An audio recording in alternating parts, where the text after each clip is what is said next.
नमस्कार, knocking-news.com में आपका स्वागत है। मैं हूं गिरिजेश वशिष्ठ। बलूचिस्तान पाकिस्तान का बलूचिस्तान, पाकिस्तान का हक उस पर है या नहीं ये एक अलग मसला है, लेकिन बलूचिस्तान में आतंक की कई कार्रवाई, कई सारी घटनाएं एक के बाद एक हो रही हैं। आज फिर 9 लोग मारे गए हैं, 35 घायल हुए हैं और एक पैरामिलिट्री फोर्सेस का काफिला जा रहा था, उसके ऊपर सुसाइड अटैक हुआ है। ठीक पुलवामा जैसा अटैक है। इससे पहले बलूचिस्तान में एक ट्रेन हाईजैक हुई, वहाँ पर लोगों के मारे जाने की अलग अलग घटनाएं आ रही हैं। 400 लोग सवार थे उस ट्रेन में, कहा जा रहा है, और उस ट्रेन को विस्फोट से उड़ा दिया। ट्रेन पर रॉकेट दागे, 21 यात्री और 4 सुरक्षाकर्मियों की मौत हुई है। इसके साथ ये उनका दावा है पाकिस्तान की सरकार का कि 4 वहाँ पर बलूचिस्तान के लड़ाके थे, उनकी मौत हो गई है। और उनका कहना ये है कि उन्होंने बड़ी संख्या में, करीब कोई 30 कह रहा है, कोई 40 कह रहा है, फौजियों को मार डाला। कहीं 300 साढ़े 300 की संख्या भी आ रही है। और ये मामला जो है, इसको कहा जा रहा है कि अफ़गानिस्तान से, अब इस मामले में भारत पे आरोप लग रहा है और कहा जा रहा है कि अफ़गानिस्तान से के हैंडलर जो है वो इसको दिशा निर्देश दे रहे थे और इसके भी ऊपर से दिल्ली से उनको कमांड आई थी कि क्या करना है। इससे पहले 21 फरवरी को भी हरनाई ज़िले में सड़क किनारे ब्लास्ट हुआ। कोयला खदान कर्मचारियों को लेकर जा रहा था वाहन, 11 लोग मारे गए, 5 घायल हो गए। 1 मार्च 25 को कलाच ज़िले में अलग से एक घटना हुई और 18 जवान अर्धसैनिक बन गए और 23 विद्रोही मारे जाने की खबर है। 3 मार्च 25 को क्वेटा के पास हुए एक बम हमले में करीब 7 यात्री मारे गए हैं और यात्रियों से को उतारा एक बस हमले में और उनको भून दिया विद्रोहियों ने, और पुलिस थाने पर भी क्वेटा में हमला हुआ है। ये कुछ घटनाक्रम है जो अभी हफ्ते 10 दिन 15 दिन के अंदर के हैं। अब इस घटना के होने के बाद पाकिस्तान आरोप लगा रहा है कि भारत जो है वो इसके पीछे है और वहाँ पर सोशल मीडिया पे कई सारे बयान वायरल हो रहे हैं। उसमें डोभाल साहब का एक बयान भी है और डोभाल साहब का जो बयान है उसमें वो कह रहे हैं कि जो हमारे राष्ट्रीय सुरक्षा सलाहकार हैं कि अगर कश्मीर में फिर कुछ होता है या 9/11 होता है तो उसका बदला बलूचिस्तान से लिया जाएगा। इसके अलावा जो है वो मोदी जी भी अपने जब 70वीं सालगिरह थी 15 अगस्त हमारे देश की स्वतंत्रता की, तो लाल किले के प्राचीर से बलूचिस्तान का जिक्र कर चुके हैं। तो हमारे नेताओं का जो बड़बोलापन है, और उसी दौरान जो भक्त मंडली थी भारत में और तमाम जगहों पर बलूचिस्तान को लेकर इस तरह की बात चल रही थी कि हम कश्मीर का बदला बलूचिस्तान से लेंगे टाइप का, बहुत सारी बातें हो रही थीं। इस सब के कारण पाकिस्तान के लोगों को बहाना मिल गया और वो ये कह रहे हैं कि भारत जो है इन हमलों के पीछे है। लेकिन हकीकत क्या है? क्या हमारी सरकार इनके पीछे है? क्या जो हमारे यहाँ के कथित राष्ट्रवादी हैं, दक्षिणपंथी लोग हैं, उन लोग का खुश होना जायज़ है कि ये सब रॉ करा रहा है या भारतीय एजेंसियाँ करा रही हैं, या इसके पीछे कुछ और वजह है? अगर आप बलूचिस्तान के इतिहास में जाएं तो आपको इन वजहों का पता लगेगा और इतिहास के साथ साथ वर्तमान भी जो है वो अपने आप में बहुत कुछ कहता है। बलूचिस्तान, आप ये समझिए कि पाकिस्तान की जान है। जान ऐसे है कि पाकिस्तान जिंदा है तो बलूचिस्तान उसमें बहुत बड़ा भूमिका बलूचिस्तान की है, लेकिन पाकिस्तान की जान उसमें नहीं बसती है। पाकिस्तान का सबसे ज़्यादा उपेक्षित इलाका बलूचिस्तान है। जो हम कहते हैं कि बहुसंख्यक का दमन और बहुसंख्यक का अधिनायकवाद, वो बलूचिस्तान के मामले में पाकिस्तान में देखा जा सकता है। पाकिस्तान में पंजाबियों की डोमिनेंस इतनी ज़्यादा है कि वहाँ पर सिंध के लोग हों, बलूचिस्तान के लोग हों या कोई दूसरे लोग भी हों, भले ही वो मुसलमान हों या कोई और धर्म के लोग हों, वो उनके सामने हमेशा दबे हुए रहते हैं और उनका हमेशा शोषण होता रहता है। जहाँ तक सवाल बलूचिस्तान का है तो बलूचिस्तान जो है वो खनिजों से, सोचिए तेल के कुएं हैं तो बलूचिस्तान में हैं, गैस मिल रही है तो बलूचिस्तान में मिल रही है, बहुत सारे समुद्री खनिज मिल रहे हैं तो बलूचिस्तान में मिल रहे हैं, यहाँ तक कि लिथियम भी मिलता है तो बलूचिस्तान में मिलता है, और जो मछलियों का शिकार और दूसरी चीज़ें होती हैं वो भी बलूचिस्तान के तट से ही होती हैं। लेकिन ये सब इतना खनिज संपदाओं से समृद्ध होने के बावजूद बलूचिस्तान को पाकिस्तान लूट रहा है। वहाँ के लोगों के पास खाने के लिए रोटियां तक नहीं होती हैं, और वहाँ पर अगर रेल लाइन भी है तो इसलिए ताकि वहाँ से खनिज पदार्थों की ढुलाई हो सके। लेकिन इसके बदले में बलूचिस्तान को क्या मिलता है? साक्षरता दर बलूचिस्तान की सबसे कम है, करीब 40% है, यानी 60% लोग बलूचिस्तान के अनपढ़ हैं। 10,000 से ज़्यादा स्कूल सिर्फ कागज़ों पर चल रहे हैं। 1,000 लोगों पर 0.6 डॉक्टर, ऐसे समझिए कि 10,000 लोगों पे 6 डॉक्टर हैं बलूचिस्तान में। और वहीं पे आप जब कराची और पंजाब के इलाके में आ जाएं तो डॉक्टरों की संख्या काफ़ी बेहतर है। कई इलाकों में अस्पताल और डॉक्टर तक नहीं हैं। बलूचिस्तान के कई ज़िले अभी तक रेलवे और सड़क की कनेक्टिविटी से भी दूर हैं। जो चाइना पाक इकोनॉमिक कॉरिडोर है वह, उसके तहत कुछ सड़कें बनाई गई हैं, और जिसका लाभ, अब आप समझिए, देखिए इसको ऐसे समझिए कि जो ग्वादर पोर्ट है, ग्वादर पोर्ट समझिए कि जो पाकिस्तान का समुद्र से लगता हुआ हिस्सा है, ईरान की सीमा के नज़दीक वाला, उस हिस्से पे एक बंदरगाह है ग्वादर पोर्ट। हुआ क्या कि चाइना पार्क इकोनॉमिक कॉरिडोर एक बन रहा है। पाकिस्तान की बदमाशी देखिए, जो इलाका जहाँ पे बवाल हो सकता था, विवाद हो सकता था, क्योंकि वो इकोनॉमिक कॉरिडोर आगे जाके गिलगिट, बाल्टिस्तान वगैरह इलाके और जो कश्मीर है हमारा पाकिस्तान के कब्जे में, वहाँ से होकर गुजरता है और बलूचिस्तान के अंदर से होकर गुजरता है। तो अगर इस इकोनॉमिक कॉरिडोर को विद्रोही नुकसान पहुँचाते हैं तो चूँकि चीन की इसमें पार्टनरशिप है, तो पाकिस्तान चीन से इनको दमन कराने के लिए उस इलाके से ये इकोनॉमिक कॉरिडोर बना रहा है। और बलूचिस्तान के तट से जो भी बातें हो रही हैं कि तेल निकल रहा है, वहाँ गैस निकल रही है, या वहाँ से चीन, आपकी जानकारी में शायद हो, मैंने बताया हो, जो समुद्री भोजन है, समुद्र से निकलने वाले सी फूड है, उसको लेकर चीन बहुत पागल है। वो उसका जो वो जहाँ जहाँ उसके चीन की समुद्री सीमा से भी दूर उसके जहाज़ निकल जाते हैं, इतनी उनकी यहाँ खपत है। आपको पता ही कि अब अभी तक तो नंबर 1 ही आबादी थी उसकी दुनिया में, अब नंबर 2 हो गई है। तो यहाँ से वो मछलियाँ भी मार के लेके जाएगा। तो ये जो पूरा रास्ता है, इसके ऊपर चीन के वाहन चलेंगे, और जैसे ही वहाँ के विद्रोही अगर कुछ विरोध करते हैं तो चीन की मदद से उस आंदोलन को पाकिस्तान कुचल देगा। बलूचिस्तान के जो नेता हैं उनका भी, आप सोचिए कि ये जो आतंकवादी घटनाएं हो रही हैं, जिनको हम आतंकवादी कह रहे हैं, उग्रवादी कह रहे हैं, ये बेसिकली एक तरह का विद्रोह है, एक तरह की आप कह सकते हो क्रांति है, आज़ादी की लड़ाई है, जिसको हम लोग, हाँ, जो सत्ता की तरफ से देखने वाले लोग होते हैं, सरकारी समझ से देखने वाले लोग, वो नागरिकों का और जनता का दर्द नहीं समझते हैं। आज की तारीख में बलूचिस्तान अगर अलग देश बनना भी चाहे तो पाकिस्तान की एनओसी चाहिए, तब वो बन पाएगा। बांग्लादेश बना तो बाकायदा पाकिस्तान की सरकार ने दस्तखत किए थे कि भाई हाँ, इसको अलग देश बनने का हम अधिकार देते हैं, तब भारत ने उसका टेंटुआ छोड़ा था। तो अब जो स्थिति है उसमें यह है कि पाकिस्तान की सेना जो है वो बलूच नेताओं, कार्यकर्ताओं और पत्रकारों का किडनैपिंग करती है, वहाँ की सेना और वहाँ की खुफिया एजेंसी, और उनको जेल में डाल देती है। अख्तर बेंगल, नवाब खैर बख्श मरी, ब्रह्मदाग बुगती पाकिस्तान सरकार के हमेशा निशाने पर रहे हैं। 2006 में बलूच नेता नवाब अकबर बुगती को पाकिस्तान सेना ने ड्रोन हमले में मार दिया था। हजारों बलूच कार्यकर्ता, छात्र जबरन लापता कर दिए गए हैं, और उनकी धीरे धीरे जाके बाद में लाशें मिलती रहती हैं।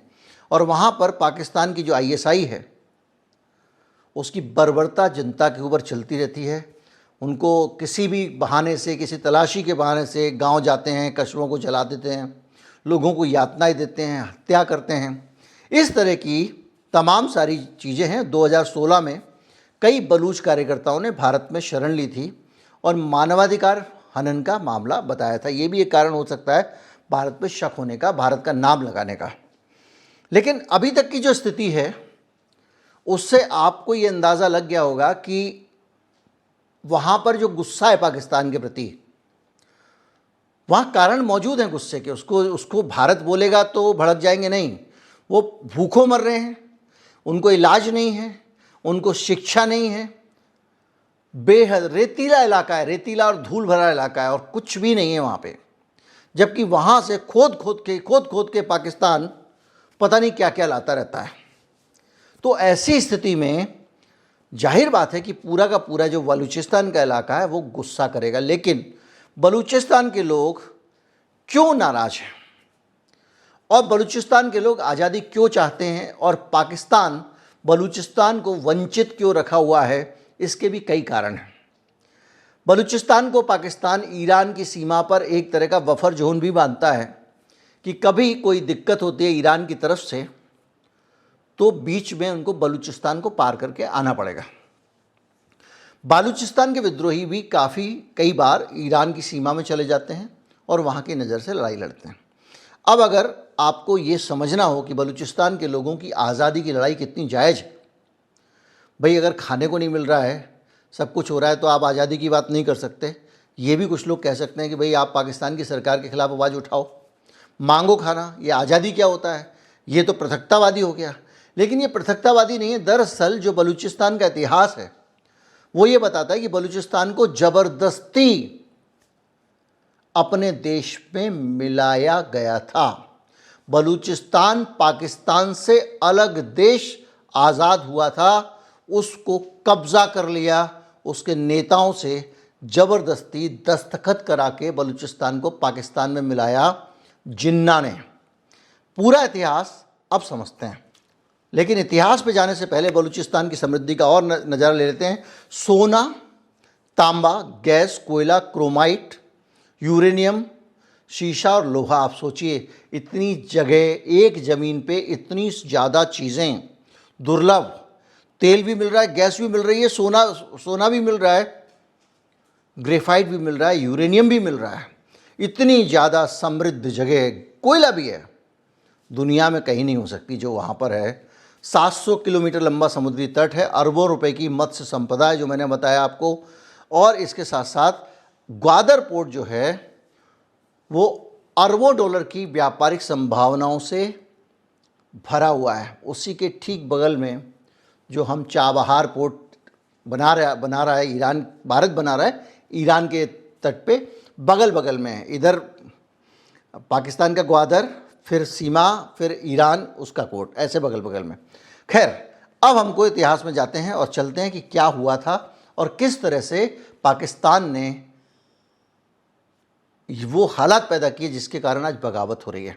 बलूचिस्तान जब ब्रिटिश भारत था, जब भारत अंग्रेज़ों के कब्ज़े में था, जाहिर बात है बलूचिस्तान भी उसका हिस्सा था, लेकिन 1876 में अंग्रेज़ों के साथ बलूचिस्तान के जो खान हैं उनकी संधि हुई थी और अंग्रेज़ों ने बलूचिस्तान को पैट्रोनेज दिया था, यानी बलूचिस्तान एक स्वतंत्र राष्ट्र था जो अंग्रेज़ों के संरक्षण में था। 1930 से 1940 के बीच में बलूच राष्ट्रवाद, भाई हमारा देश होना चाहिए, उसके विचार उभरने लगे और स्वतंत्र बलूचिस्तान की मांग उठी। ये तब अंग्रेज़ों के ज़माने में 1947 में 11 अगस्त को, चूँकि लंबे समय से वो लोग स्वतंत्र बलूचिस्तान बनाना चाहते थे, उन्होंने एक स्वतंत्र देश का ऐलान किया। भारत पाकिस्तान को स्वतंत्रता मिलने से पहले बलूचिस्तान एक अलग देश बन चुका था। 11 अगस्त को, 14 अगस्त को पाकिस्तान आज़ाद हुआ, 15 अगस्त को भारत आज़ाद हुआ। और वहाँ पर जो कलात थे, बलूचिस्तान के खारान, लसबेला, मकरान और कलात, ये कुछ राज्य थे वहाँ के, वो औपचारिक रूप से स्वतंत्र हो गए थे। मतलब फॉर्मली अंग्रेज़ों ने उनको आज़ादी दे दी थी। और खान ऑफ कलात, जो अहमद यार खान थे, मतलब कलात के जो शासक थे उनको खान ऑफ कलात कहते थे, अहमद यार खान, मीर अहमद यार खान, उन्होंने बाकायदा बलूचिस्तान को एक फ्री नेशन घोषित किया था। यानी पाकिस्तान तुम्हारे बनने से पहले बलूचिस्तान एक देश था और बाकायदा बलूच संसद दारुल अमल थी, उसने पाकिस्तान में विलय के खिलाफ वोटिंग की और बहुमत से पाकिस्तान में बलूचिस्तान को नहीं मिलना है इसका प्रस्ताव भी पारित हो गया। यानी बलूचिस्तान एक आज़ाद देश था। अब क्या होता है, 1948 के मार्च में, एक साल बाद, पाकिस्तान के संस्थापक मोहम्मद अली जिन्ना, उन्होंने खान ऑफ कलात जो था उस पर आरोप डाला कि भाई पाकिस्तान में आ जाओ तुम। उसने कहा हम नहीं आएंगे। 48 में, 26 मार्च 48 में पाकिस्तान ने अपनी फ़ौज भेज दी और वहाँ पर कलात पर कब्जा कर लिया और खान ऑफ कलात को पाकिस्तान में शामिल कर लिया। इसी तरह से 27 मार्च को पाकिस्तान में के विलय पर खान ऑफ कलात को दबाव में लेके, टॉर्चर करके, अलग अलग कहानियाँ हैं, उससे दस्तखत करा लिए कि वो पाकिस्तान में विलय कर रहा है। उस दिन से लेके आज तक बलूचिस्तान के लोग लड़ रहे हैं। तो ये जो मोदी जी डायलॉग बोल देते हैं, जो हमारे डोभाल साहब डायलॉग बोल देते हैं, अजीब अजीब बहुत सारी थ्योरी व्योरी इन्होंने पेली हैं बहुत सारे, उससे ये आंदोलन खड़ा नहीं हो गया है। ये आंदोलन 1948 से चल रहा है। तो पाकिस्तान अगर ये कह रहा है कि इसमें भारत के हैंडलर हैं ये वगैरह वगैरह, भारत समर्थन दे सकता है। कोई भी व्यक्ति एक चाहे तो वो समर्थन दे सकता है अगर उसको लगता है कि बलूचिस्तान को आज़ाद होना चाहिए। एक खाते पीते परिवार का आदमी है, उसके घर पे कब्जा कर लिया है, अब उसको तुम रोटी भी नहीं दे रहे हो, कैद में रखा हुआ है, चू चपड़ करता है तो उसके घर के लोगों को मार डालते हो। यही बलूचिस्तान के साथ हो रहा है और इसके खिलाफ 1948 में ही विद्रोह शुरू हो गया था। 58 से 59 के बीच में पूरा अभियान चलाया पाकिस्तान की सेना ने बलूचिस्तान को के दमन के लिए।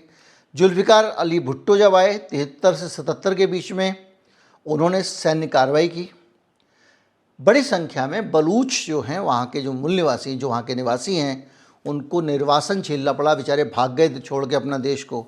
2000 के बाद में ये आंदोलन फिर से शुरू हुआ। बलूचिस्तान लिबरेशन आर्मी जो है वो एक संस्था फिर से आई, उसने सशस्त्र संघर्ष छेड़ा और वही संस्था है जो अब ये काम कर रही है। और इस तरह से आप अगर देखें, अकेले पिछले 5 सालों में 2020 से 24 के बीच में करीब 590 लोग मार दिए गए हैं और ये लोग मारे गए हैं बलूचिस्तान के स्वतंत्रता सेनानियों द्वारा, या कहें कि जो वहाँ बलूचिस्तान की आज़ादी की बात करते हैं उन लोगों के द्वारा। और इसमें पाकिस्तानी सुरक्षा बलों के जवान भी शामिल हैं। जमकर वहाँ सिक्योरिटी फोर्सेस पर ही हमला ज़्यादा करते हैं, आम नागरिकों पे हमला नहीं करते हैं। 2000 के दशक में बलूचिस्तान, मतलब 2000 से 2010 के बीच में 5000 से अधिक लोग मारे गए हैं। करीब 787 लोग लापता हो चुके हैं, जिसमें 101 महिलाएं और बच्चे हैं।